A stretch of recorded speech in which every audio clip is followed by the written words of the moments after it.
Hey, hello, 123 students. I have the test here. I'm finally getting around to making a solution. I've been busier than normal, and I just now getting to make the solutions, and it's late Wednesday. Usually I like to send them out first thing on that same day, the next day morning. So I'm a little slow at that, but I'm making progress here. And here's what I thought I would do first is let me run through these. This will give you a chance to kind of self-correct and self-grade yourself. It's still fresh in your mind, so I think you know where you might have made mistakes. And so let me just run through this. This will give me a chance to, make a solution guide, and at the same time make a video that will then you can look at it. And now that we're online, I never really could write on people's tests and say, okay, well, this was right, this was wrong. I don't have that option anymore. So anyways, here is the test. Let's just go through it here. Starts here with number 1. It's got 3 parts, and you can probably see that they just get progressively harder. So the first one's pretty straightforward. It's a simple pendulum. It gives it the length, and it has a mass at the end. And so I'll start off here by saying, okay, number 1, part A, and this one I won't actually rederive. We've done this a number of times. We said that it would be 2 pi over omega, and then omega would be the, G over L. So when we flip it, we get L over G. And so there is the first step. And like I said, let me not derive it because we're going to have to do that for the other ones. And you could do that. But this one is a little more just kind of plug and chug here. So this one I'm going to just go ahead and put in the length of 1 meter divided by G, which is 9.8, and then take the square root of all that. And then multiply that by a 2 and a pi. And we get just over 2 seconds. So 2.01 seconds. All right, so there's A. Now B is a little bit harder. B, maybe we'll come back here to the picture, is actually a physical pendulum. And so that's what makes it a little harder. It even tells you, though, that the string is replaced with a 1 meter long rod that has 750 grams, and this would make a physical pendulum. So you could think of this as 2 pieces. You've got the force of gravity, mg, from this would be the 500 grams on the end of it, and then you also got a torque from the center of mass of the rod. Let me call that little mg. And now let's just run through the equation. So I've got 2 forces on here instead of the original one. The original one was just mg, and like I said, I didn't go through the solution, but you come up with just this for the period, and you'll see that. We'll just have an extra term. And then when we get over here, we're going to have 3 terms, but let me not get ahead. All right, now there is, I guess, an alternative. And once I start grading this, I'll see if anybody did the alternative. And that would be to think of this as one solid object and find the center of mass of the solid object, and then get its center of mass and treat it as a physical pendulum from there. So that's not a bad option. Maybe that's even an easier option. I don't know.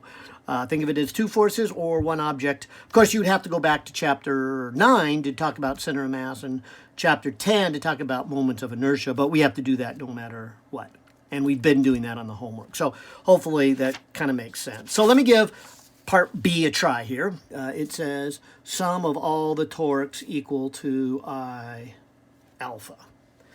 So looking at the torque here and remembering that torque is R cross F, looking at the torque from the capital M, the R is the length L, so I'm going to say L. The force would be mg. And the sine of the angle between them, and so if I extend that out, this angle between the R and the F is the same as the angle of swing. So I will call that sine theta. And of course, one more thing, I'll put a minus sign there because it would be a restoring torque. And what I mean by that is when it swings to the left, it gets pushed back towards the right, or the other way around. When it goes to the right, it gets pushed back to the left. So they're always opposite of their displacement, and so that's what that negative means, opposite of the angle theta. All right, now the other torque is from the weight of the rod. So it too would be restoring. So let me put a negative. Its center of mass would be half the length of the rod. So the L is the 1 meter, the length of the rod. Its mass is the little m, and it's a g, and it would be swinging at that same angle. And so we're going to have to use these two to put together and find the force. And so I'll factor out a negative and then use what we call the small angle approximation. That is, if we don't let it swing more than, say, 30 degrees, we can replace sine theta with theta, and then I'll pull it out to here. And so this would be left with an LMG and then an L over 2 little mg. And then this would be an I. And then this would be d theta dt. All right.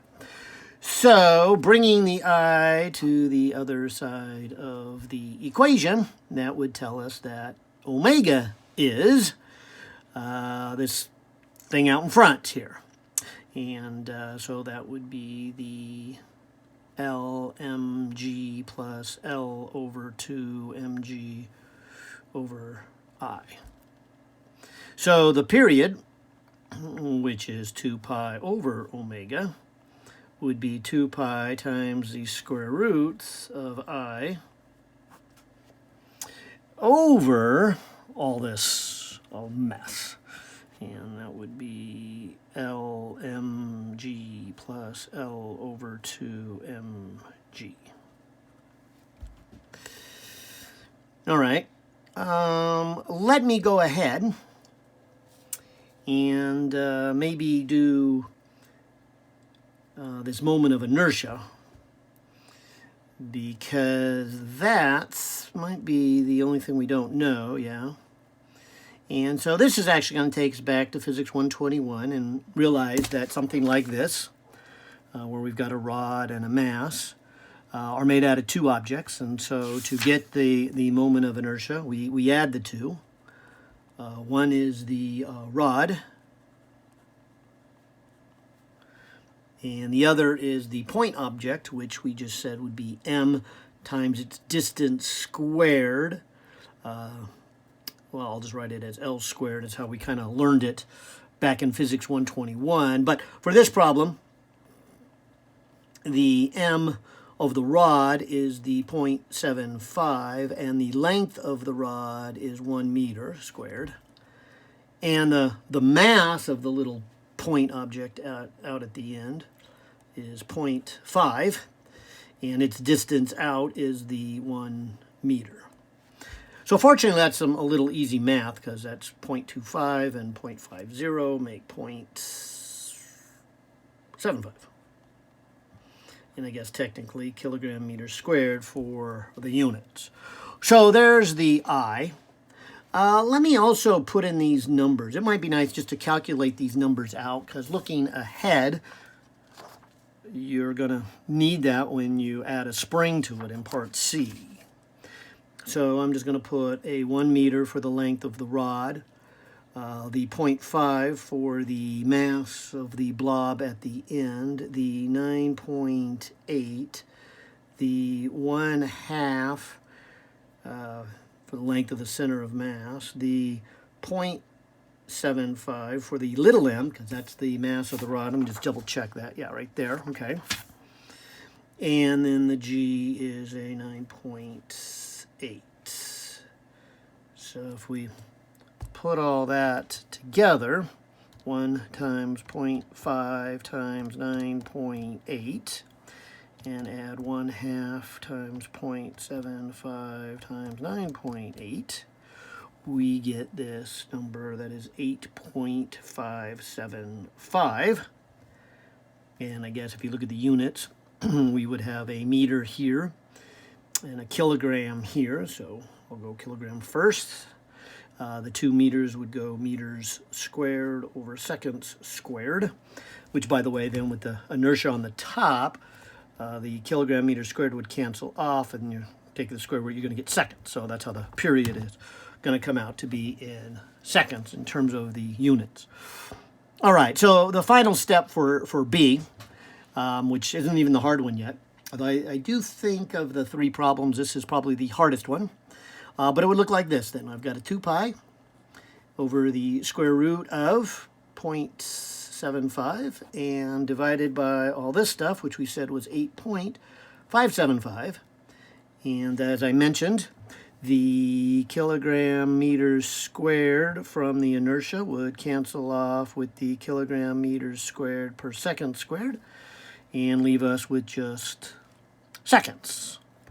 So, putting this into my calculator, 0.75 divided by the last answer, then taking the square root, then multiplying by a2 and a pi, and I get a period of 1. What was it? 8, looks like a 6 is the next digit. And so I would say there's part B. Okay? And that one, again, is our physical pendulum. And I hope it went well for you. That was a little tougher one. And, of course, really the hardest one on the exam right here, problem number 1C. Although I say it's hardest, but you can really, hopefully, notice that this was exactly like number 55 on the homework. Well, not exactly, almost exactly. 55 did not have a rod that had mass on it. So kind of using the information we did in B together with the problem we did number 55 for C, we can put this together. But anyways, if you don't remember all that, I'll just start from scratch. And so like I said in the last one, let's add up all the torques and set it equal to I alpha. And in this case, there would be 3 torques. There would be this capital mg like we had before, and then there would be this smaller mg. And so those are the 2 torques from, just the mass of it. And then there is the kx. That is the force from the spring. And all of these then are restoring. You can see that as it moves to the left, gravity and the spring are pulling it backwards here and trying to get it back towards equilibrium. So these are the magnitudes, and I'm going to put a negative of them when I do the torque. So I'll just write out the 3 torques, and the first 2 I'm just going to directly copy from what we did over here in B. So this would be minus LmG sine theta for the torque coming from the weight at the bottom. And the other one right here, the minus L over 2 little mg sine theta, would be the torque from this one. And then the torque from the spring, and I'll just work it out, but maybe you even kind of remember working it out on the homework, would be the force from the spring, which I'll call it kx. And then let me just point out what x would be. Maybe I'll grab a different color, but x would then be how far the spring stretched when it went on this side and how much it compressed on the other side. Okay. But that's a horizontal distance. I want to keep that in mind because I don't want you to confuse it with the length from the pivot down to where we're going to put the spring. Let me call that y, because that's what the problem says. It says at what distance from the pivot, so moving down, would you need to place a horizontal spring with a spring constant of 100 newtons per meter to make this physical pendulum have a period of 1 second? Okay.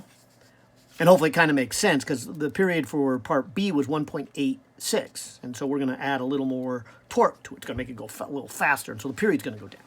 So we got to put this spring in the right position. The more we move it down, the more torque we get. The higher we move it up, the less torque we get. So the position of that is the kind of the conceptual nature here. And anyways, let's call that distance y.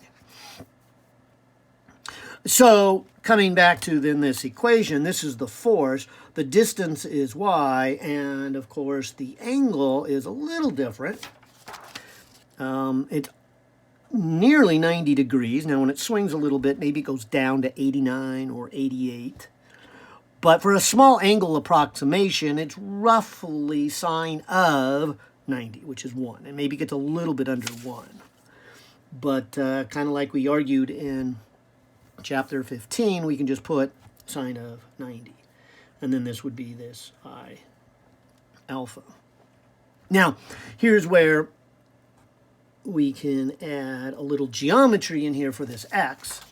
So this x is how far the spring moved kind of on this arc. And since this is the radius, y, and this is the angle theta, x would be equal to, well, I'll just put r theta equals s for kind of a formula you might remember from previous chapters as well as geometry. But when we did all of our rotational motion, the arc length was r sine theta. So in this case, the arc, would be this distance x, and the r radius would be y, and that would be theta. But that's how I know what x is in terms of y. So over here, I'm going to put a y sine theta. I mean, just theta, y theta. This is y theta. But putting that y together with this other y would make a y squared, and then I can factor out a theta from here. And remember, it's not this theta. This is the 90 degrees. That's just sine of 90 is 1. So I'll just cross that out. Now, again, if we're doing small angle approximation, you could say the same thing with here, that this one would be a minus L over 2 mg, and then you factor out a theta. And this one here would be a minus LMG, and then theta would be factored out. Now, if I also factor out a negative, then these three become a plus sign, and we've gotten what we are hoping for, where we have something that says, all right, the second derivative, well, let me just take the I and move it over to here. And let me write the alpha as the second derivative of theta. So this would then say that the second derivative, this is that magical equation, equals, and it's negative, and it's got the function, and it's then got this stuff. And so this stuff here is the omega squared. We got the I, and we got this stuff, the L, the M, the G, the L over 2, the little mg, the ky squared. So there's our omega. Now keep in mind that the period is 2 pi over omega. And for this problem, they say they want the period to be a 1, so I'll set that equal to 1, which then means when I move the omega over here, I get an omega squared. The omega squared equals to 4 pi squared. Okay. So taking the omega squared, and I did that because I knew up here was the omega and I wanted to get rid of that square root. Here would be the LMG plus L over 2 little mg plus ky squared all over I equals to 4 pi squared. So putting these two pieces together again, like we did earlier on, where was it? Right here. We got this 8.575. So I'm going to just put 8.575 there. For the k, we have 100y squared. The I we did, again, earlier as 0.75. And then this would be 4 pi squared. And so we can get the y from all of this. Okay, so starting here, we would go 4 times a pi squared, multiplying by 0.75. Then we could subtract the 8.578 and get a 21. We can divide that then by 100, and so that would be the y squared. And then finally we can take the square root, which gives us a distance of about 0.459. 9 meters.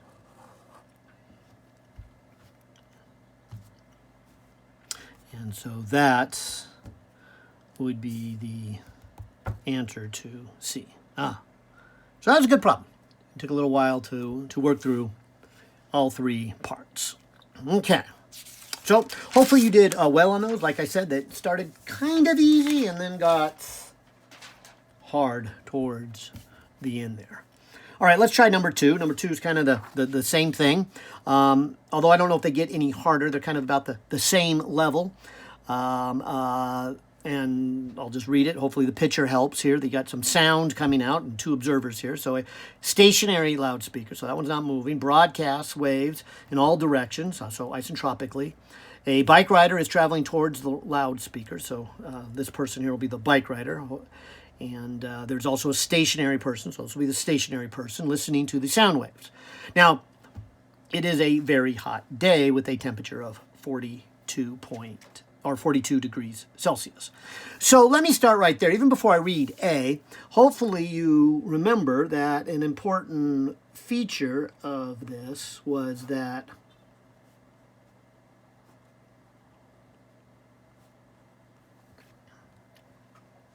our velocity depends upon temperature, according to this wonderful equation. So let's find out then what the velocity is going to be on this warm day, because we worked a lot with that 343, and that's kind of normal room temperature, somewhere around 20, 22 degrees Celsius. We're quite a bit warmer than that. So 1 plus, what I put, 42 divided by 273, and then taking the square root of that, times 331 gives us a speed of 355.6 meters per second. So there's the speed.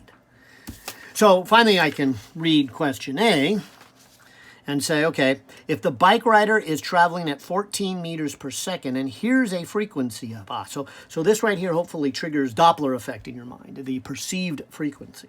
So because the bike rider is moving, and or if the sound waves are moving, and or if the wind is blowing, but in this case, I'm going to assume no wind, because it said nothing about the wind, and it made it very clear that this was stationary. So the only thing we really got going on here is the moving bike rider. But the moving bike rider here is a frequency of 454 hertz. What frequency does the stationary person hear?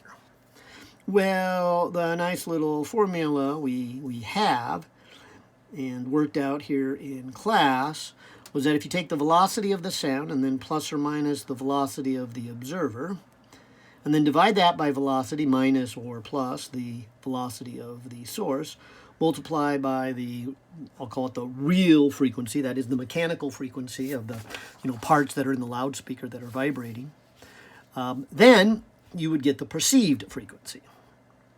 All right, so we've got to fill all these in, and I'll start with probably the harder one, which is this. And this is the perceived frequency. And so as we hear this or read this, it says the bike rider traveling at this speed hears this frequency. So this is the one that would be the 454. Whereas this would actually be the mechanical frequency of the vibrating loudspeaker. And that number would then be what a non-moving person would hear. So we don't need to do no more than just figure out, okay, what is the frequency of the vibration? That is what the stationary person is going to hear. So that's what we're after. What frequency does the stationary person hear? So I'll put an F there. Now, the V is the velocity of the wave. So we have learned here that on this warm day, the speed is 355.6. Now, we use the plus when the observer is moving towards it and the minus when it's moving away. So I'll put a plus because the observer is moving towards it. And the speed of the observer is 14. Okay. Down here, this is the source. The source is not moving. It's 0. So minus or plus doesn't really matter what we put there. But of course, if they're moving together, we put a minus. If they're moving apart, we put a plus. All right, so this should answer then part A. What frequency does this individual hear? So let me start with this, 355.6, and add 14 to it. So that's in the numerator. Let me divide it by 355.6. And so that's this number. Keep that handy because I'm going to take the 454 and divide it by that last answer. And we get 436.8 hertz for part A. What is the stationary person here? Okay. Now B is just on the equation really for a wave here. B just says, if the sound waves are traveling left to right for the stationary person, okay, so stationary, so let's use everything like frequency and wavelength and velocity for the stationary person, with an amplitude of 0.244 micrometers, write a mathematical equation for the sound waves. So we argued that a traveling wave would look something like this, would have an amplitude, and you can use either a sine or a cosine, kx, and then a plus or minus omega t, where A is the amplitude. This could be, like I said, sine or cosine, or even some kind of extra phase. Normally, if it's just traveling, we like to use the sine wave, so that's the way the book did, so I'll do the sine wave, but that's optional. And then we've got the angular wave number. We got the plus or minus, the plus if it's going to the right, and the negative if it's going to the left. And so since we're going to the right, we'll use the plus. And then we've got the omega. So let me circle the plus sign. So I'm going to use the plus sign. Let me point out that the amplitude would be 0.244 micrometers. That's given. But the things to maybe contemplate on would be like omega, because omega is 2 pi f. And f, the frequency, is velocity, I was going to say over wavelength, but although that's true, I don't need to go that far yet. We know the frequency. That's what we just did here in part A. So taking the frequency I did in part A and multiplying it by 2 pi, I get 2,744. And it would be, I guess, technically per second. All right. And sometimes hertz, but when we're dealing with angular frequency, it's kind of nice to kind of change the units here so that the units are per second for angular frequency and then hertz. But sometimes you'll see hertz here, but it's probably better written that way. It hopefully avoids some confusion. Okay, now the angular wave number is 2 pi over lambda, but lambda would be the velocity over the frequency.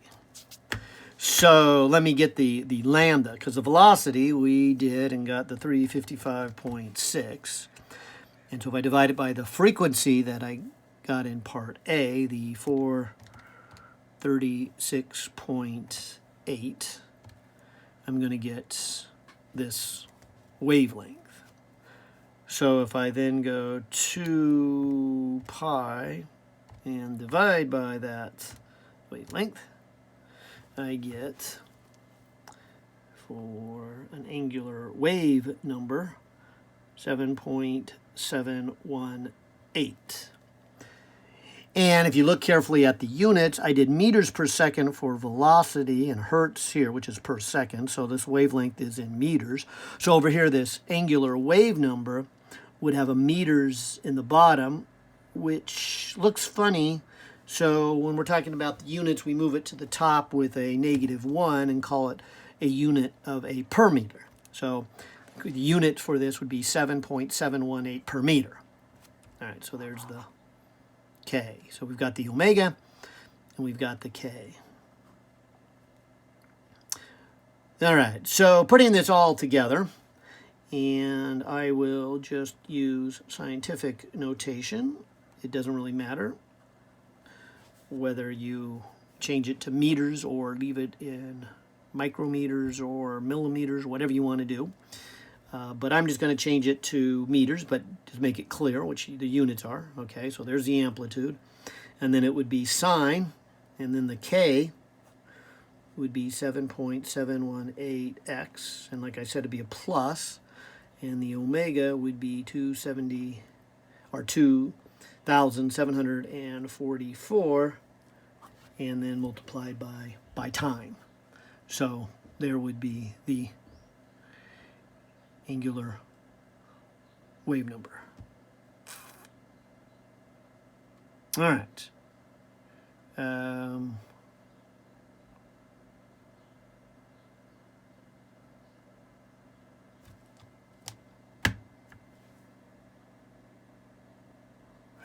36, yeah. Okay. Oh, 2 pi f. Okay. Just want to make sure I got the right f. I was questioning that. But I think I got the right f here. Actually, I'm going to just try that again. So 2 pi f, because 2 times pi times this f is 436.8.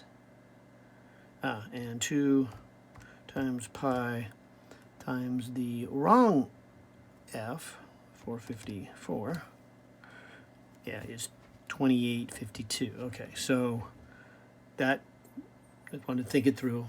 Hang on here before I finish my solution here. If the sound wave traveling left to right, the stationary person with them, write the mathematical equation. Yeah, so this is for this. This would be for the stationary person. Okay, good. All right, then the harder of these three. Well, I don't know if it's harder of these three. Yeah, I guess so. Would be C. But C asks for what sound level does the stationary person hear? Well, sound level measured in decibels is 10 times the log of the intensity the person hears divided by I naught. Okay, so what do they hear compared to the reference? And so all log scales are some reference. Okay, so the intensity, though, is the one that could be a little tricky here, because I know a number of you shot me email during the test saying, hey, how am I going to get intensity? Because isn't intensity the power per area? And if they go off in equal directions, the area would be 4 pi r squared. And we don't know the distance away. Well, it's true. We also don't know the power. So that's not the direction to go. There is another equation that relates it. It says what's the density of the air times the velocity of the waves times the angular frequency squared times the maximum displacement, which we'd call the amplitude. So that's the one that's going to serve us well here, so we can get the intensity, because for this problem, we know all these. Well, the density of the air, we're going to have to look in the book or Google it here during the exam, or remember it from some of the homework. So it's 1/2 times, and there's different densities to use, because the air pressure changes a little bit. So if you do anything between about a 1.2 and a 1.3, that's pretty good. Sometimes I just round it in the middle and do 1.25. But the air at room temperature and atmospheric pressure is a little closer. Well, I think this is actually the number at 15 degrees C. So that's a little colder. So be a little lower than that at room temperature. But I'm going to take the kind of the standard, which is to give the density at about 15 degrees Celsius. So, like I said, I'll take any number in here that's reasonable. Okay, so 1/2 times 1.225 times the velocity. The velocity is 355.6. Times then the angular frequency. So where did we do that? Back here, we got the 2744, so we'll square that. And then we have the amplitude squared, 2.44 times 10 to the negative 7. And we'll square that. All right. And so we get a intensity of 9.764 times 10 to the minus 5 and intensity. So this would be watts per square meter. So finally, to finish this, we can then say it is, and I'll just use this directly in my calculator. So that's the intensity. I'll divide it by the reference intensity. And I keep saying reference because there's a lot of scales that don't just talk about sound waves. And so maybe you've seen dB scales on electronics, for example. So 1 times 10 to the minus 12. In any case, that would be the number. And then if I take the log of that, and then multiply that by the 10 out in front. Looks like it very close to a 80. But it would be 79.9 dBs, decibels. All right, so there is our number 2. All right, and then for the half problem, hopefully it looked a lot easier than the other ones. Like I said, this is material that we did really, really fast, but we weren't going to overwhelmingly test you on it. It does have an important little subtlety that you could easily mess up. So let's look at this one carefully here. Because anytime you deal with waves on a string and they produce sound, so the guitar string, you automatically have 2 different waves you're talking about. And that's where I always want to warn students that be careful which ones you're talking about in your mind, because there is the waves on the string, okay, and then there is the sound waves that they produce. And the velocity of the sound waves and the velocity of the wave strings aren't the same thing. We have separate equations for that, and we derive that. And then that, of course, means their wavelength is not the same. But the one thing that is the same is going to be the frequency. And so that's the connection between them, because it's the vibrating spring that goes up and down that then hits the air molecules. And so one thing we can say that the frequencies of each of these 2 waves are the same. Now, here's why I say all that. Because it says, while tuning the D string on a guitar. So we've got a guitar. So we've got the string, and of course we're going to pluck the string. So then we're going to have we have string waves on the strings, but then they're going to produce sound waves. It says a string is tightened to 100 newtons, and then it is plucked. The plucked string produces a frequency of 283 hertz.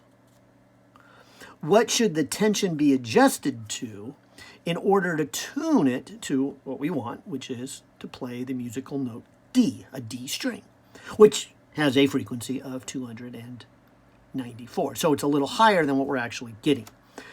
So that should tell me we should tighten it up. But let me just start with the whole idea that velocity is the square root of tension over the mass density for string waves. Again, don't confuse that with the velocity of the sound waves that are going to be produced, which would be depending on temperature. And usually if they don't mention temperature, we take room temperature, and we get that 344, 343. I don't think we need this for this problem, so maybe I shouldn't have wrote it down, but I just wanted to kind of just remind you that, hey, don't confuse these 2. Easy to do, okay? But what we do know is frequency. So I'm going to say frequency is velocity divided by wavelength. But again, let me just emphasize, I'm going to say this is the frequency of the string. Well, but it's also the sound. All right, so I don't really need to specify the frequency, which waves it is. But I do need to specify what I'm doing here. And for here, I'm going to say since they're produced from the string, let's call this the frequency of the string comes from the velocity on the string and the wavelength on the string. Okay. So the velocity is this square root of tension over mass density and over the wavelength. Now the wavelength, or at least the fundamental wavelength, if we wanted to get into more detail with a guitar string, the fundamental would say that the wavelength is twice the length of the string. And we could write that down, but it turns out we don't know or need to know exactly what the length of the guitar is or what the wavelength is. So I'll just leave it as wavelength for the moment. Because if I write this into its parts, 1 over lambda for this first part, 1 over the square root of mu for this second part, and then the square root of 100, because the first part of this says that the tension at 100 produces a frequency of 283. So as you can see, not knowing the wavelength or the mass density, I can only go so far with this equation. You know, obviously the square root of 100 is 10, and bring that over to here makes 28.3. So that's the first part of the information. And this is the part that I think might make it kind of hard, because you might be tempted to go, well, man, I wish I knew one of these others so I can get it. Is there any information? And there's not. So you can't get any of those separately. But that's okay, because you need them collectively anyways. Because now let's talk about maybe after you tighten it up to a higher tension, you are going to produce now a higher frequency. Now the equation is still going to be the same. It's still going to be the square root of tension over mass density and over wavelength. So we get 1 over lambda and 1 over the square root of mu, and then the square root of the tension. And this is the part that I want to point out. We don't know these individually, but we just figured out what they were collectively. So this lambda over the square root of mu is the 28.3, and then I would have the square root of t. And of course, we're trying to increase that tension. Before it was at 100, so now we're going to go a little more tension so that the frequency goes up to 294. And then just solve for tension. So we should be a little higher than 100. And let's see what we get. 294 divided by 28.3. And then if we square that to get to the tension, we are at about 107.9 newtons for the answer. Nice. Well, I hope that was helpful and somewhat enlightening, but there's what we have here for today. All right. I hope you did well. Take care.